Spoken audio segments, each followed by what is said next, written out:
Assalamualaikum warahmatullahi wabarakatuh. Hari ini ketemu sama Ibu Siti Zubaidah, guru mata pelajaran kimia di SMA Islam An-Nizam, Medan. Gimana kabarnya anak-anak Ibu semua? Semoga kita semua selalu sehat dan selalu dalam lindungan Allah Subhanahu wa Ta'ala. Jadi hari ini kita akan belajar kimia yang pastinya sangat seru untuk dipelajari. Oke, jadi hari ini kita akan membahas tentang hubungan KC, reaksi berkaitan, dan kesetimbangan disosiasi. Jadi ada dua subbab yang akan kita bahas di sini. Yang pertama dulu, untuk hubungan KC, reaksi berkaitan. Maksudnya reaksi berkaitan ini gimana, Bu? Mirip sama kayak hukum Hess di termokimia. Kemarin udah kita pelajari ya. Jadi reaksinya ini dia saling berkaitan, entah itu reaksi nanti ada yang dikali dua kah, atau dibagi dua, dijumlahkan, seperti itu. Oke, kita lihat di sini ada beberapa ketentuan KC untuk reaksi yang berkaitan. Yang pertama, kalau misalnya reaksinya dibalik. Kalau misalnya reaksinya dibalik, maka KC yang keduanya itu menjadi 1 per KC yang pertama. Jadi KC awalnya, kalau misalnya reaksinya dibalik, itu jadi 1 per KC-nya. Gitu. Contoh KC awalnya itu 4, ya kan? Maka kalau misalnya reaksinya dibalik, itu KC-nya berubah jadi 1 per 4. Kayak gitu. Oke.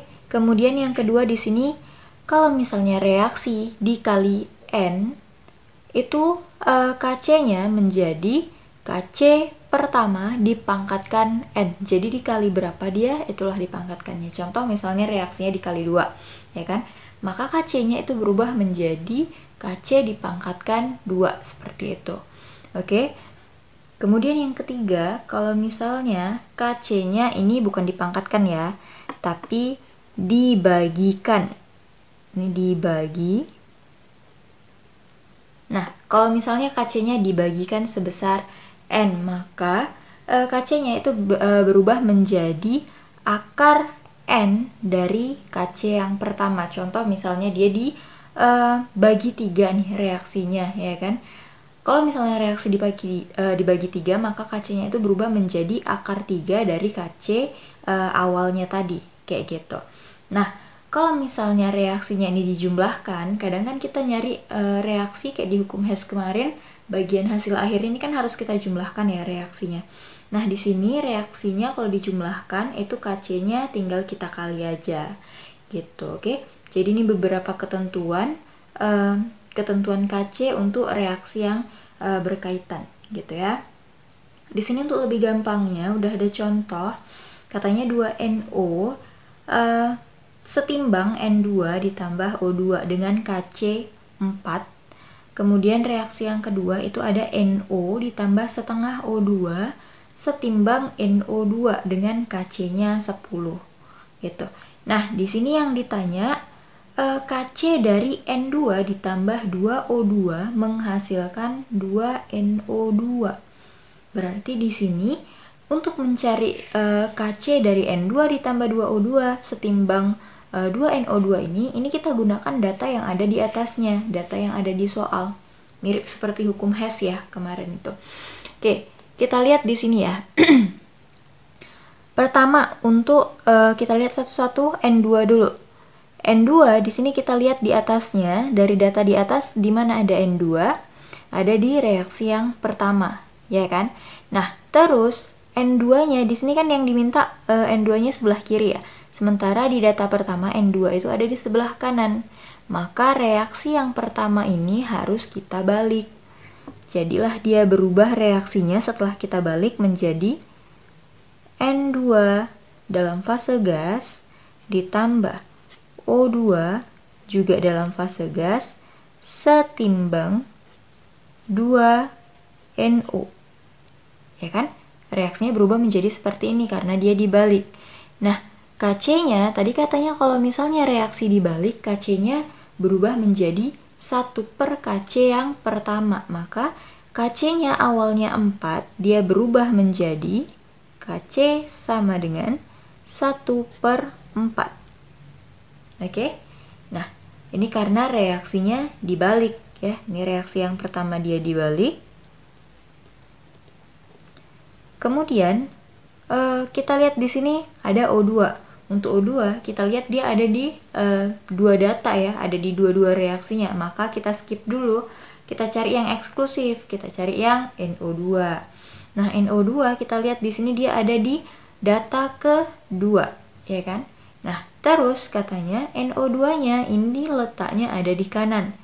Kalau di reaksi yang kedua udah benar ya, dia letaknya ada di kanan. Tapi kita lihat jumlahnya yang diminta. NO2-nya di sini disuruhnya itu ada 2, sementara di data NO2-nya hanya 1, ya kan? Maka reaksi yang kedua ini harus kita kali 2. Oke, jadi reaksi yang kedua dikali 2, tapi untuk letaknya dia tetap, yang di kanan tetap di kanan, yang di kiri tetap di kiri. Maka setelah dikali 2, reaksinya menjadi 2NO dalam fase gas ditambah setengah dikali 2, maka hasilnya 1 ya. O2 dalam fase gas setimbang 2NO2 dalam fase gas. Nah, tadi katanya kalau misalnya reaksi dikali N, maka Kc-nya berubah menjadi Kc pangkat N. Nah, di sini reaksinya dikali 2. Maka Kc-nya itu akan berubah menjadi Kc pangkat 2.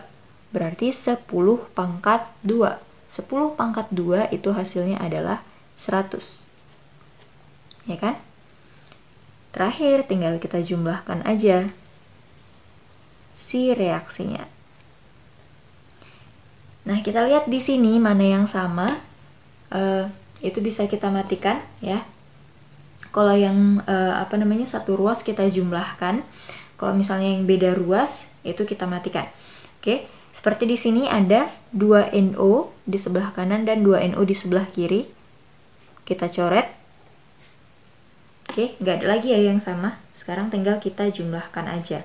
Maka hasil akhirnya itu berubah menjadi N2 dalam fase gas, kemudian ditambah O2 ditambah O2, 1O2 ditambah 1O2, maka hasilnya menjadi 2O2 dalam fase gas setimbang, di sisi kanan ini tinggal 2NO2 dalam fase gas. Kemudian untuk Kc-nya kita lihat di sini, tadi katanya kalau misalnya reaksinya dijumlahkan, maka Kc-nya itu akan dikali, ya kan? Nah, Kc pertamanya itu 1/4, kita tuliskan dulu 1/4. Kemudian Kc keduanya itu 100, maka kita kalikan 100. Maka 1/4 dikali 100 itu hasilnya adalah 25. Maka Kc untuk N2 ditambah 2O2 menghasilkan 2NO2, itu hasilnya adalah 25. Gitu dia, oke? Bisa dipahami ya. Kemudian kita masuk ke materi yang kedua, yaitu tentang kesetimbangan disosiasi. Jadi apa sih itu disosiasi, Bu? Disosiasi itu adalah penguraian zat, molekul zat yang lebih besar menjadi zat yang lebih sederhana. Gitu. Jadi intinya disosiasi itu adalah penguraian. Terus kesetimbangan disosiasi itu apa, Bu? Tentu saja kesetimbangan disosiasi itu adalah reaksi kesetimbangan yang melibatkan penguraian. Gitu, oke? Nah, di kesetimbangan disosiasi ini dia dikenal adanya derajat disosiasi.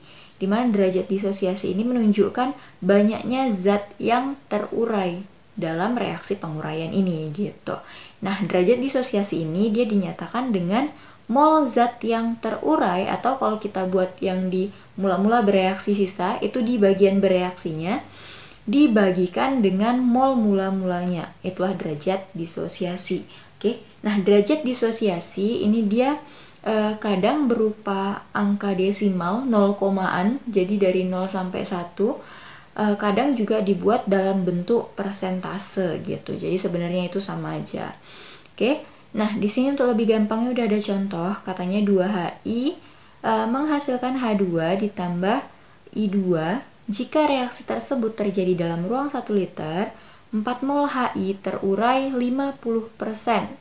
Tentukan Kc-nya. Jadi di sini kita udah udah dikasih reaksi ya.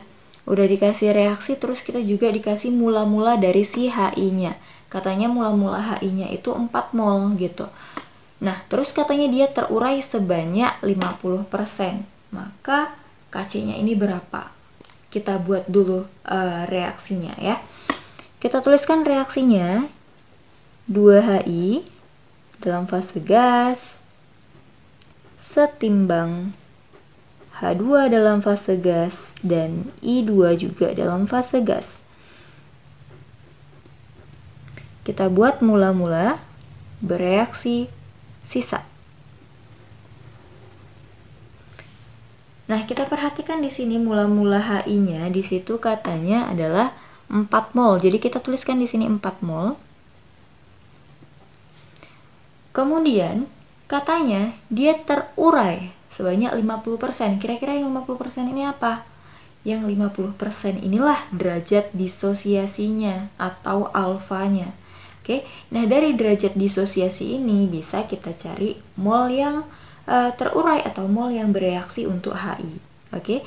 Jadi bisa kita cari, tadi katanya alfa itu sama dengan mol terurai dibagikan dengan mol mula-mula. Tadi mol terurainya itu adalah 50%. Kalau misalnya dia kita ubah dalam bentuk desimal, berarti 50/100 ya. Itu sama dengan 0,5. Sama dengan mol terurainya kita belum tahu. Di sini kita singkat aja jadi NT ya. Dibagikan mol mula-mulanya. Mol mula-mulanya itu 4, ya kan? Maka kita buat di sini 4 mol. Maka bisa kita dapatkan NT. Karena di sini katanya 0,5 sama dengan NT per 4 mol. Maka kalau misalnya kita mencari NT, berarti kita kalikanlah si 0,5 dikali 4 mol, ya kan? 0,5 dikali 4 mol. Hasilnya itu adalah 2 mol. Oke. Nah, berarti reaksi mol yang bereaksi untuk HI itu adalah sebanyak 2 mol. Kita tuliskan di sini 2 mol. Oke. Nah, udah dapat ya mol yang bereaksi. Katanya HI-nya yang bereaksi 2 mol. Ingat, perbandingan mol di bereaksi itu sama dengan perbandingan koefisiennya. Maka kalau misalnya untuk HI yang koefisiennya 2, itu yang bereaksi 2 mol, maka yang bereaksi untuk H2 kira-kira berapa? Yang koefisiennya 1. Maka untuk H2 yang bereaksi adalah 1/2. Jadi koefisien H2 dibagikan dengan koefisien HI, ya kan? Jadi 1/2 dikalikan mol yang bereaksi dari si HI-nya. HI-nya yang bereaksi 2 mol, ya kan? Maka yang bereaksi untuk H2 adalah 1/2 dikali 2, hasilnya 1, ya kan? Maka yang bereaksi untuk H2 adalah 1 mol. Oke. Nah, untuk I2 juga sama ya. Berarti koefisien I2 juga sama 1, berarti 1 per koefisien HI2 dikali mol yang bereaksi di HI. 2 juga, maka 1/2 dikali 2 hasilnya juga sama 1 mol. Jadi yang bereaksi di di HI adalah 2 mol, yang di H2 adalah 1 mol, yang di I2 adalah 1 mol juga. Ingat tanda untuk yang di reaktan itu negatif, yang di produk itu positif, ya kan? Berarti di sini 4 dikurang 2 hasilnya 2 mol. Selanjutnya untuk H2 ini 1 mol. Dan yang terakhir untuk I2 juga sama, 1 mol. Kita kan udah dapat masing-masing molnya ya. Sekarang tinggal kita cari Kc-nya. Oke, kita masukkan ke rumus. Kc untuk reaksi tersebut itu rumusnya menjadi konsentrasi H2 dikali konsentrasi I2, masing-masing dipangkatkan 1 karena koefisiennya 1, ya kan? Dibagi dengan konsentrasi HI. Nah, konsentrasi HI-nya ini baru pangkat 2 karena koefisiennya 2, ya kan? Nah, yang kita dapat di atas itu kan masih mol ya. Ya kan? Nah, kalau dia masih mol, sementara di sini dalam bentuk konsentrasi. Berarti bisa juga kita masukkan kita cari konsentrasinya dari reaksi ini aja, kita masukkan ke dalam rumus ya. Langsung aja. Kemarin konsentrasi itu rumusnya mol per volume. Jadi kita bagikan molnya dengan volumenya. Nah, volumenya kalau kita lihat di sini katanya 1 liter. Ingat, bilangan berapapun dibagikan 1, itu hasilnya tetap bilangan itu sendiri. Maka di sini H2-nya kita masukkan ya, nilai H2-nya. Di sini katanya 1 mol. 1 mol dibagikan dengan 1 liter. Kemudian I2-nya juga sama, yang sisanya yang di keadaan setimbang itu 1 mol dibagikan dengan 1 liter juga. Tutup. Dibagi. Untuk HI yang setimbang molnya itu adalah 2 mol. Maka di sini kita tuliskan 2 dibagi 2 mol dibagi 1 liter. Ingat, dipangkatkan 2. Oke? Maka hasilnya 1 dikali 1 dibagi 2 pangkat 2. Kalau kita hitung, berarti 1 dikali 1 tetap 1 ya. Dibagi 2 dipangkatkan 2, hasilnya adalah 4. Oke, udah dapat ya. Maka Kc untuk reaksi tersebut itu adalah sebesar 1,4, atau kalau misalnya mau kita buat dalam bentuk desimal, dia menjadi 0,25.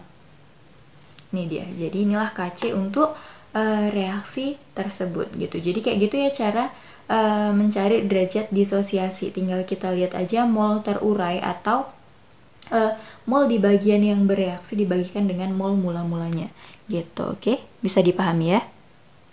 Oke, sekian pembelajaran kita untuk hari ini. Sampai ketemu di video pembelajaran yang berikutnya.